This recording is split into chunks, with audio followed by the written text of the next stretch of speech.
she was a PTA mom. She showed up drunk to school, dancing and singing in the cafeteria. Did you pick up your daughter in carpool drunk? I did not. Was she impaired? Every time. Now. I got this wine. I shoplifted it. I didn't know that was going on still. Oh, there's more. She's dealing drugs. I have sold my prescription medication. You mowed down 3 neighbors' mailboxes. You were drunk at the probation meeting. That's not true. So the police are wrong. It's time for you to grow up, lady. Look me in the eye and say, I am sick to death of this crap, or you get off of my stage. Let's do it. Have a good show, everybody. Here we go. This is a safe place to talk about hard things. Stand by. We'll count you down. Today's going to be a changing day in your life. 5, 4. I am not giving up on you.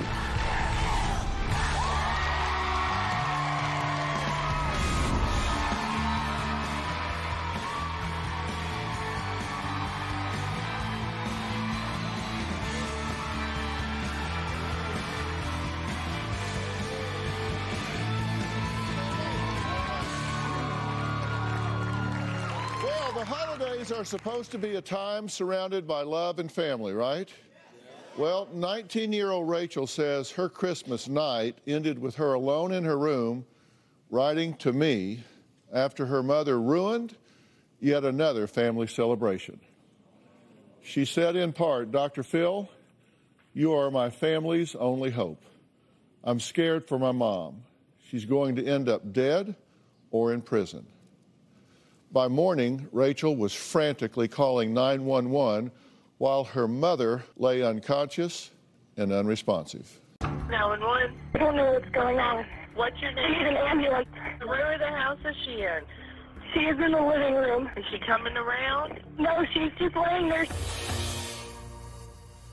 Well, Andrea was rushed to the ER where she was told that if she didn't put a stop to her reckless behavior immediately, she would be dead by the end of the year.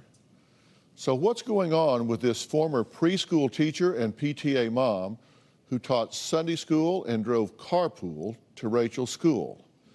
Well, according to Rachel, her mother is a pill-popping alcoholic who ruined her childhood. And that carpool Andrea drove? Well, Rachel says that was just one example of how her mother was a downright embarrassment.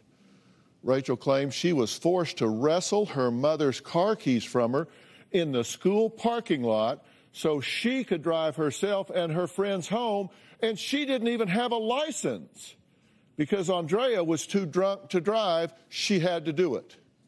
But there's more to this story, and Rachel and her family have no idea of what all is going on. Andrea confessed to us that she's been leading a whole secret life filled with serious crime, some of which could land her in prison. She says she needs to come clean to her family, and today she'll get that chance.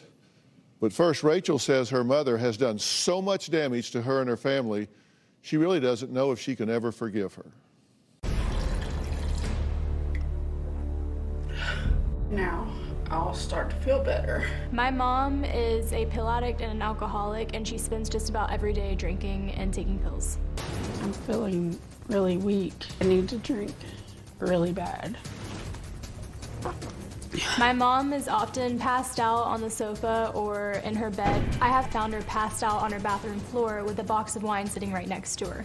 One time I walked in and found my mom passed out on the toilet, not responsive. I fear every day that I'm gonna come home and find her dead. I don't wanna come home and just find wine boxes everywhere and have a drunk mom just stumbling around. My mom completely took my childhood away because of her drinking. When I was in 5th grade, she came to my school to visit me. We were in the lunchroom and she got up and started singing and dancing. That was really humiliating for me because I was known as the girl with the drunk mom.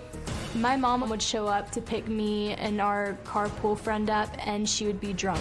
There were times where I had to drive because I didn't want there to be an accident. I only had a learner's permit.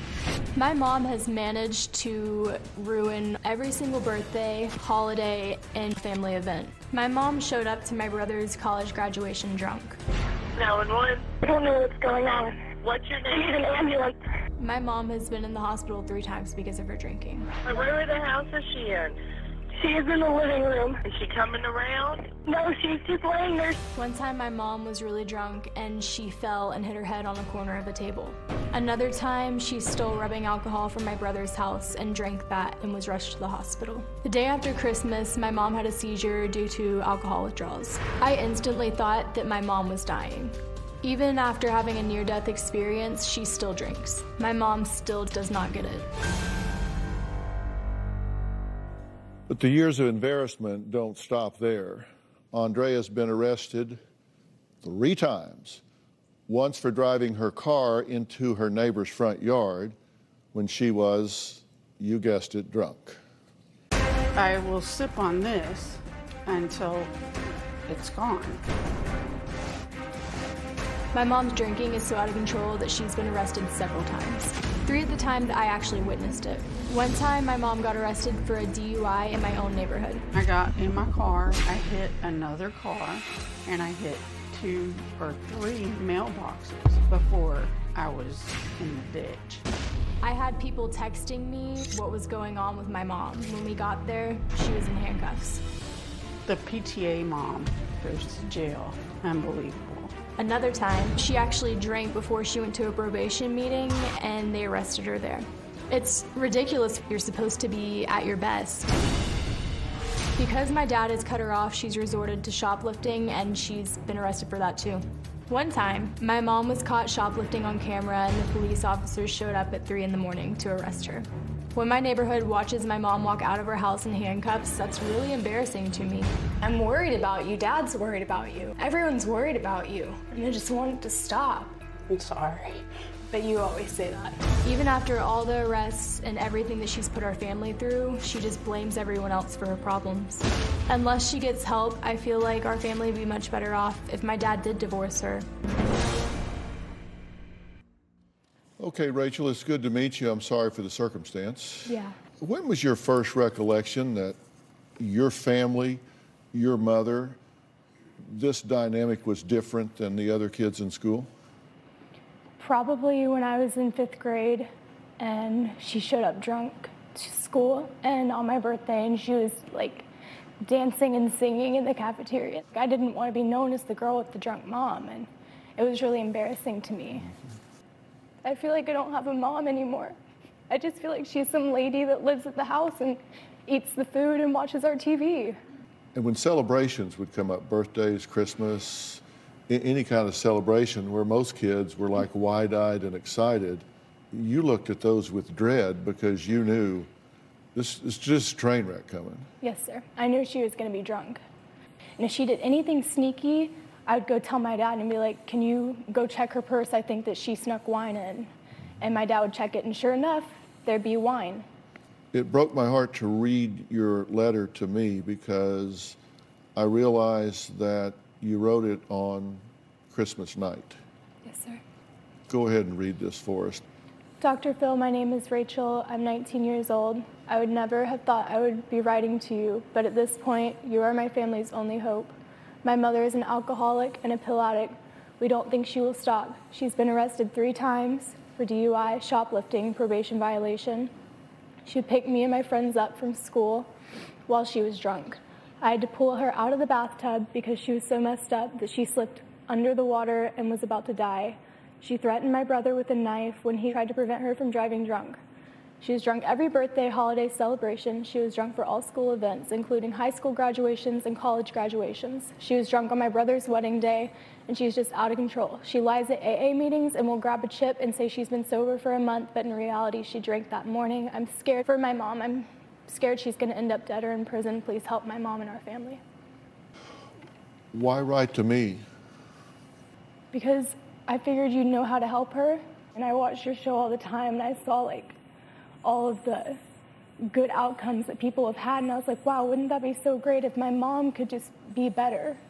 We're going to take a break, and next, from visits to the ER and a 30-day stint in the county jail to being told she will die within the year, nothing has stopped her, nothing has slowed down Andrea's drinking. We're going to meet her after the break.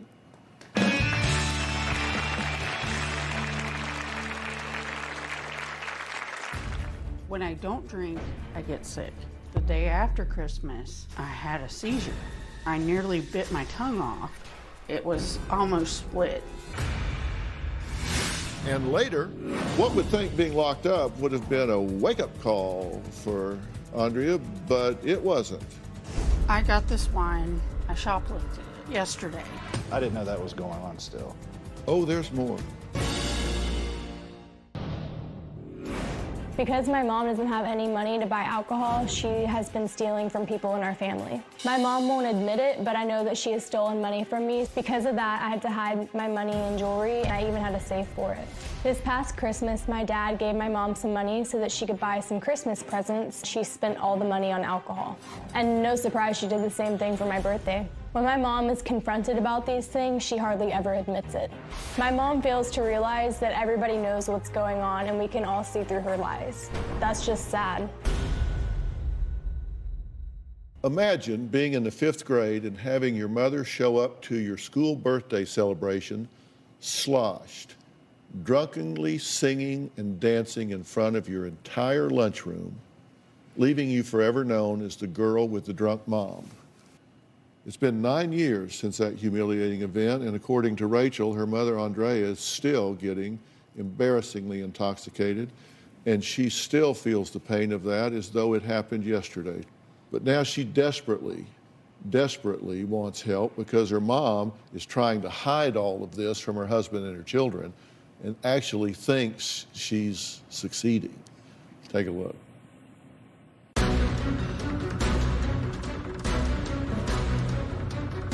Drinking wine soothes me because there's constantly stuff going on in my head. This is where I usually hide my alcohol. I'm an alcoholic and a liar. I hide all of my drinking from my family, and I have become very sneaky. I would store my hidden alcohol in this cabinet or in this drawer. I would put it in the water bottles because it was clear.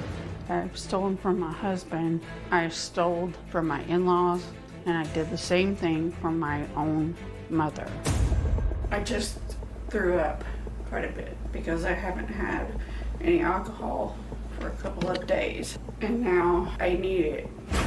The day after Christmas, I had a seizure from not drinking, and my daughter had to call 911. 911? I don't know what's going on. What's your name? An ambulance. I nearly bit my tongue off. I chewed on it for a while. It was almost split. I hate to say this because I love you, but you're a lot of the reason I don't like to come home anymore. I know I've been a good mom. I think I'm a good grandmother. I was a PTA mom. I was everything. My family thinks I'm stupid. They think my drinking, it's a willpower thing. It stresses me out and it makes me want to drink. So, are you an alcoholic? Yes. Are you addicted to pills? I can be.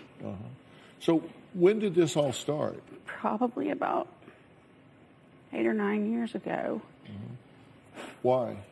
What was the trigger? I had an argument with my husband one night, and he laughed at me and rolled over and went to sleep. And I still was just so upset. So I thought, you know what, a rum and Coke would be really good right now. I think I'll do that. And so you got up and went and medicated yourself, essentially. Yes. Medicated your I did. feelings and emotions. And I didn't know that's what I was doing. I just thought, oh boy, this is great. Why didn't I do this sooner? Do you ever have any remorse for the things that you do when you're drunk? Yes. Like when you showed up at her birthday party at school and got up and started dancing and singing and making a fool of yourself in front of all of her friends, which resulted in her being the target of ridicule and gossip for the rest of that school year and ensuing years and damaged her self-esteem. Were you aware that that happened? I wasn't aware that it went on for years, no. How do you feel about the words, I'm sorry? They're numb to me. I don't even like it when other people say it. They don't mean anything to me. I feel like if you're actually truly sorry, you should show that you're sorry. You should do it through action, not just say it. If she truly cared its impact on you, she would do something about it. Exactly. Yes, sir. At that time, could you have done something about it? Or did you lose control really fast? I lost control really fast. So you're saying for 9 years, you've had the inability to control yourself? It started out like right here, and then my drinking got more and more and more and more, and then it started going down, you know, but I was really, really, really bad for a long time. Most of her little girlhood and all of her teenage years. Did you pick her up in carpool drunk? No. You were messed up. There was times when I had to get you to move to the passenger seat so that I could drive. Did you ride in that carpool sometimes? Almost every time. Was she impaired? Every time. And later, it's time for you to grow up, lady. Look me in the eye and say, I am so sick to death of this crap, or you get off of my stage. Did you pick her up in carpool drunk? No, I did not. She did. I wasn't drunk. You were messed up. There was times when I had to get you to move to the passenger seat so that I could drive. Yeah. Because I did not want you driving, especially with my friend in the car. I wasn't about to let you get in a wreck and possibly kill all of us or someone else. Did you show up for carpool? I may have had a drink, and I didn't think I was drunk. That's right, yes. But now So you showed up drinking? Yes, I did have a drink. And I didn't realize that that meant that it was a problem. Oh. I'm sorry, I'm a little bit nervous. Are you drunk? No. How long's it been since you had a drink? 3 days. Reagan was friends with Rachel in elementary school and says she was right there in that 5th grade cafeteria when these boozy antics were going on. Something she says the whole school talked about for a long, long time. I have watched Rachel struggle with her mom's alcoholism for as long as I can remember. In 6th grade, I had my own birthday party that Rachel attended. When Rachel's mom dropped her off, her mom showed up intoxicated. I was in Rachel's carpool in high school. Every time Andrea came to pick us up, she was at some level of intoxication. Every single time I was at Rachel's house, Andrea was drunk. I've seen Andrea pass out drunk, begging for her car keys drunk, and screaming at her dad drunk. Rachel became really depressed in high school. I remember going to Rachel's sleepover birthday party. Andrea ruined the party and Rachel had to take care of her because she was so wasted. I felt so bad for Rachel. There are so many nights that Rachel came and slept over at my house because she just couldn't deal with her mom any longer. Rachel has such a bright future ahead of her, but she won't accomplish her goals until her mom gets help because she is still worrying about her mom. Well, Reagan is joining us today. She's in the audience. Reagan, thank you for being here. Absolutely. You were there that day, and you've been there for a lot of this. Yes. Did you ride in that carpool sometimes? Almost every time her mom came to pick us up, I was there. Okay. Was she impaired? Every time. Did that worry you guys? Yeah, absolutely. I mean, I didn't really know what was going on, but I could see Rachel just stressing out about it. Did you see her have to wrestle the keys from her mother? Yes. There was times when Reagan wasn't with us, and I tried to avoid the scene at school by trying to make her get out and everything, so I'd just get in the car with her if she didn't look too bad, and then I would just at the edge of my seat the entire drive, and I'd be like, Mom, you're about to hit that curve, you're swerving.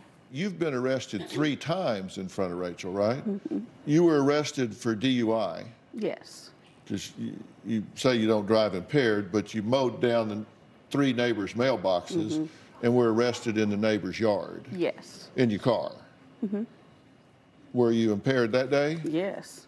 Then second time you were arrested for violation of probation because you were drunk at the probation meeting. No, that's not true. So the police are wrong. I was not drunk at the probation meeting. Okay. They did a test, and they knew that I had had something to drink a couple days before the probation meeting. And the third time was for shoplifting booze. Yes. It's a proud moment for you, right? Oh, yeah. Definitely. Police come in and drag your mother out at 3 a.m.? I know for a fact that people have seen her get arrested outside of her house because I've had people in my neighborhood text me and ask, what's going on with your mom? Why is she outside getting in a police car? You've been to the ER once, you were drunk, fell, hit your head on a table. Second time drinking rubbing alcohol. Yes. Then the third visit, day after Christmas, you had a seizure, nearly bit your tongue off. Passed out drunk on the couch in front of friends. Here you are on the bathroom floor. Have you said to her, bitch, you don't deserve anything nice in life? No. I do not remember saying that, and you didn't deserve that if I did say it. You did say that. It wasn't me. You talked about, because you kept taking my clothes, and then we got in an argument and you had been drinking, and then you told me that I did not deserve all those nice things. But I had worked, I had a job, I worked and bought those things. Did you threaten her brother with a knife because he was trying to stop you from driving drunk? No. I might have had a knife in my hand. Have I got the right... You know? If I got the right family up here... If I did, I don't remember. And that's the problem, is that I drank way too much to the point where I did things and I didn't remember. I baked a whole cake one time and I don't remember baking the cake. So you're either sorry or don't remember. Pretty much catches everything. Exactly. Yeah, okay, Alcohol got it. does everything. All right, next we're going to meet the man who Andrea blames for starting all of this, her husband Wes. You heard her say right here, it's his fault. They had an argument. He rolled over, went to sleep, and she was upset. We'll meet him after the break.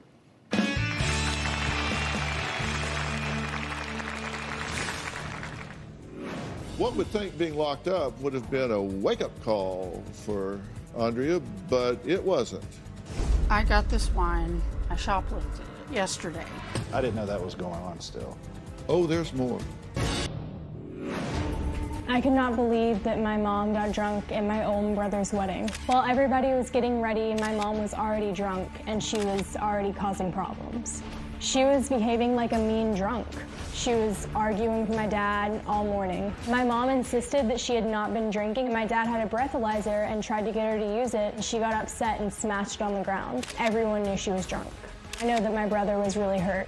My mom is just a complete wreck. From being handcuffed and thrown in the back of a squad car in front of her teenage daughter to being hospitalized for drinking rubbing alcohol after her son emptied the liquor cabinet. Wes says there is no low that his wife, Andrea, won't sink to in order to get intoxicated. He says that she feels more like another child or even a pet to him than a partner.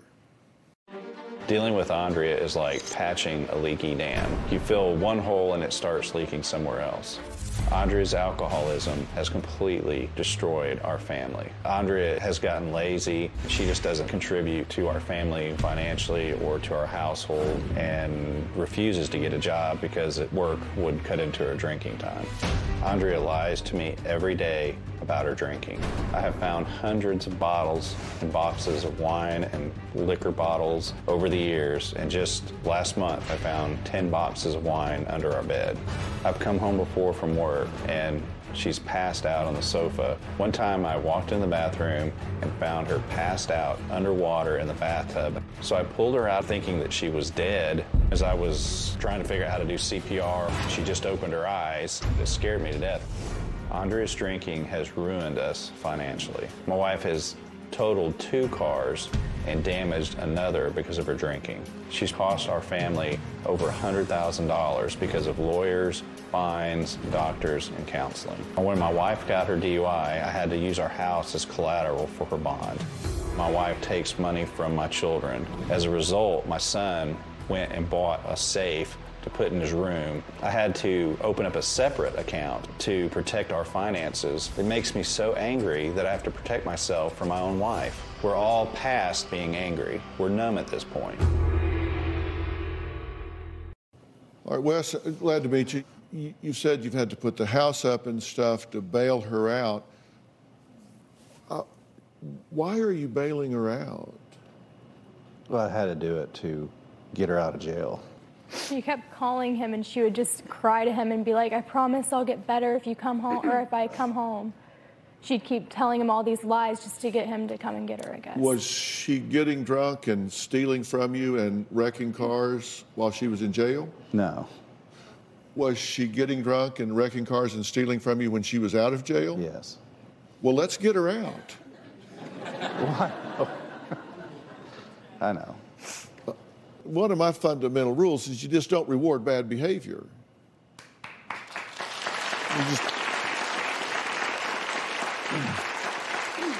I mean, if your dog pees on the carpet, you don't give him a treat. If your child back talks you don't say, oh, great job.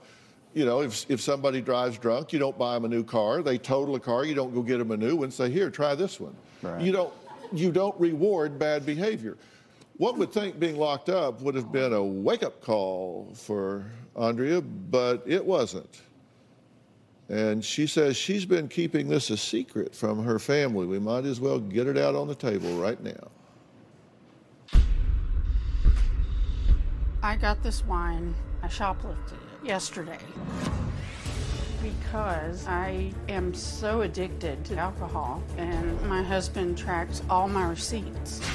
I shoplift. I got arrested the first time I did it. The police saw the camera and figured out who I was. I got handcuffed in front of my own daughter and went to jail for 30 days. While I was in jail, I learned to perfect my technique.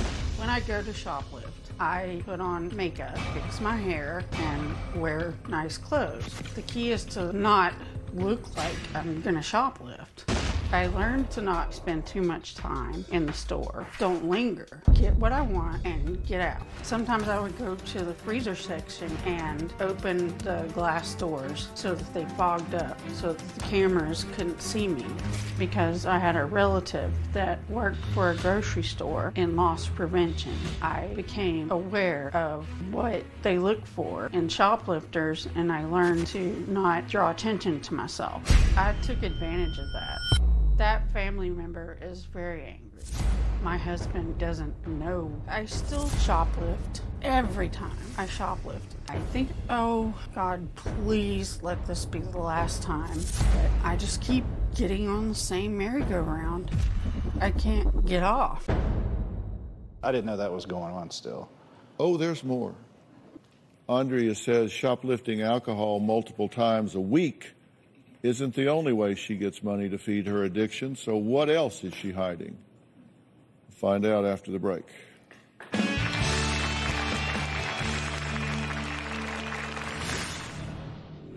I learned about doing that in jail from my cellmate.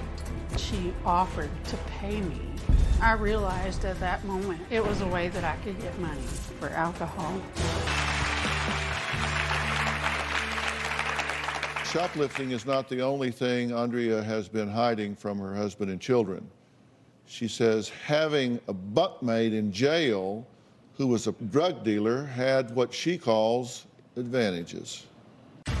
To get money for alcohol, I have sold my prescription anti-anxiety medication. I learned about doing that in jail from my cellmate.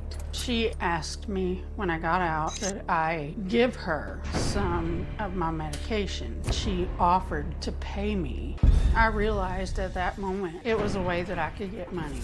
She wanted it. I had it. If she's willing to pay for it, I was going to give it to her. I would sell it for $10 a pill. I didn't realize that I was committing a crime, that it made me a drug dealer. I thought I was just helping out a friend. I figured out how to be very sly and keep things from my husband and family. I realized it was wrong, but I did not have to shoplift. The price of poker just keeps going up because I want you to take a look at the law here.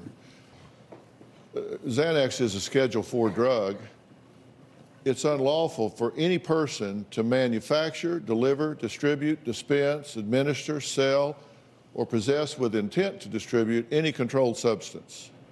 A controlled substance in Schedule IV shall be guilty of a felony, shall be punishable by imprisonment for not less than 1 year. Now, this is a Schedule IV drug, and she is delivering it, distributing it, and selling it for $10 a pill, wholesale, to a dealer that's selling it on the street. So she's in the drug chain here, helping out a friend. She said she was taking it. She didn't say she was selling it.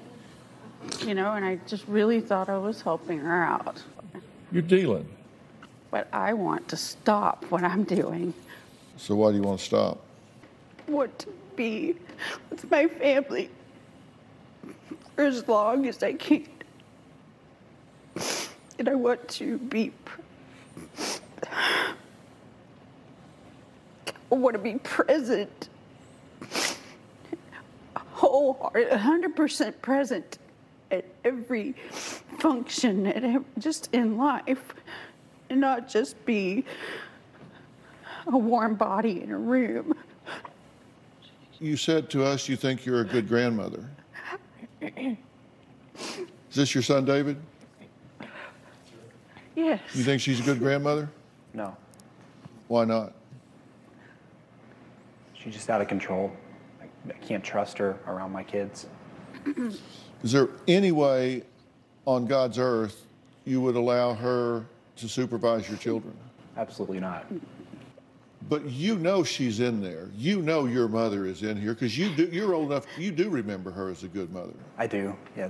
Being the oldest, I remember how she used to be when she was just a normal mom, loving, caring, hardworking, trustworthy. So that's kind of been one of the more difficult things is just seeing this change happen and the way that it's negatively impacted my family. So, what do you do now? I mean, where does Andrea go from here? I don't see a lot of options. We'll be right back.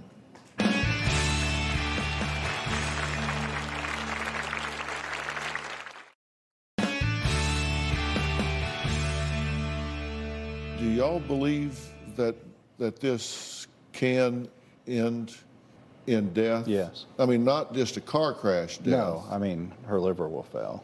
Yeah, and I want to be very clear about this, and so I'm going to add someone to the conversation here. Joining us now via the Doctor on Demand, it's a company that my son and I have started. Dr. Ian Tong, who is the Chief Medical Officer at Doctor on Demand, is with us right now. I've asked you to take a look at some of the labs and what's going on here with Andrea. What do you see when you look at the results here and with regard to the liver? With the lab results that we saw with Andrea was it became clear that there was an elevation in the liver enzymes that were really more than double the normal value. And when we see that happen, that is actually a pretty strong clue to a clinician or a doctor who's making an assessment to be able to say their relative risk of death within either a short period or a longer period of time. So I'll give you an example. With the labs that we saw, it did show that the ratio of those labs suggests that there is a hazardous habit of drinking alcohol and what's called an alcohol hepatitis. So that means inflammation of the cells of the liver. We can see that by that lab work. There are also, as I said, physical examination findings, and then the history being consistent. We could make a pretty accurate prediction about the risk that she would have of dying within the next year. And Dr. Tong, let me ask you this final question just to be real clear for everybody. Death by liver failure is not an easy way to go, is it?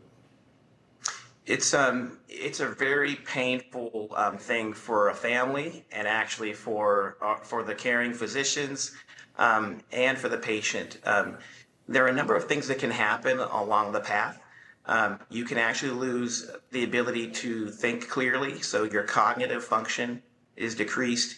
You can suffer from GI bleeding, and patients are actually more likely to have infection as well. All of these medical conditions and risks are heightened when someone has problems with alcohol abuse that has damaged the liver.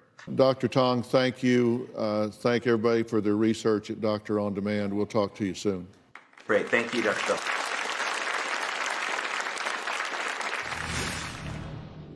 Look me in the eye and say, I am so sick to death of this crap, or you get off of my stage. Here's my concern. I always kind of categorize people into 4 stages of readiness. Stage 1 is compelled by authority to change. That's when I'm dealing with someone that's court-ordered. Stage 2 is they're doing it to escape criticism. They're not court-ordered, it's not law, but their family is on their ass. Stage 3, they intellectually get it, but their heart's not in it. And then stage 4 is when they are mentally, emotionally self-motivated to change. Stage 4 is when somebody actually can look me in the eye and say, I am so sick to death of this crap that I don't want it another second, of another minute, of another hour, of another day. That's when you will be ready to make a change. Now, you tell me you're there or you get off of my stage. I am there. It's time for you to grow up, lady. It's time for you to put up or shut up. Ben, come up here, will you? Ben, have a seat. Okay. How are you? Great, thanks. This is Ben Levinson. Ben is the founder of Origins Behavioral Healthcare. We work with Ben a lot, and I believe that they are the nation's leading dual diagnosis treatment center. I will do whatever it takes to create an environment around you programmed for success, not failure. I made up a little poster for you. You live in a small town. I would expect you to do this when you got out. Alert, do not do business with this woman. She is unsafe. She is me. Please do not serve or sell me alcoholic drinks or prescription drugs. Help me stay safe no matter what I say. Please monitor and accompany me at all times in your store. I am not to be trusted. If I appear impaired, please call this number. I do not want to hurt or victimize anyone. You live in a small town. I would want you to paper the town with these things. I don't do things conventionally. I set you up for success, not failure. So when I say I get on this end of the rope, you better be serious. I am. Because I am. Yeah, we are too. All right. Thank you. I want to thank all of my guests today, and a very special thanks to Ben Levinson and Origins Behavioral Healthcare. I also want to thank Dr. Ian Tong, and if you at home want to have your own Doctor on Demand, you can go to Google Play Store or iTunes App Store and download the Doctor on Demand app, and it works just like you just saw. In a matter of seconds, you'll be face-to-face with the doctor, just like we were here, and you can make appointments for a doctor-level psychologist and have your sessions right there from home. We're very proud of that. So thank you very much for being here. We'll see you next time.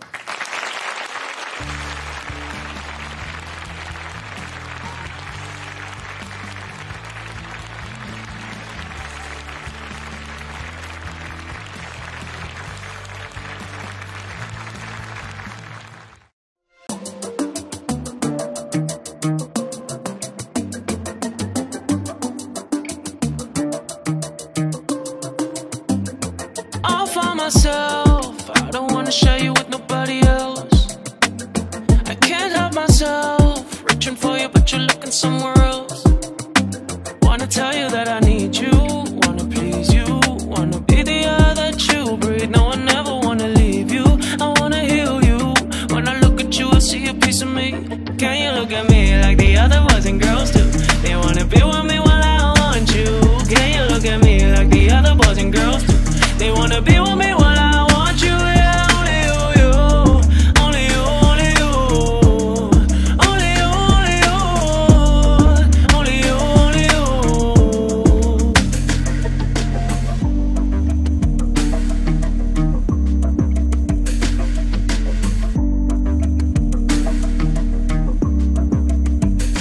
All for myself. I don't wanna share you with nobody else. I can't help myself, reaching for you, but you're looking somewhere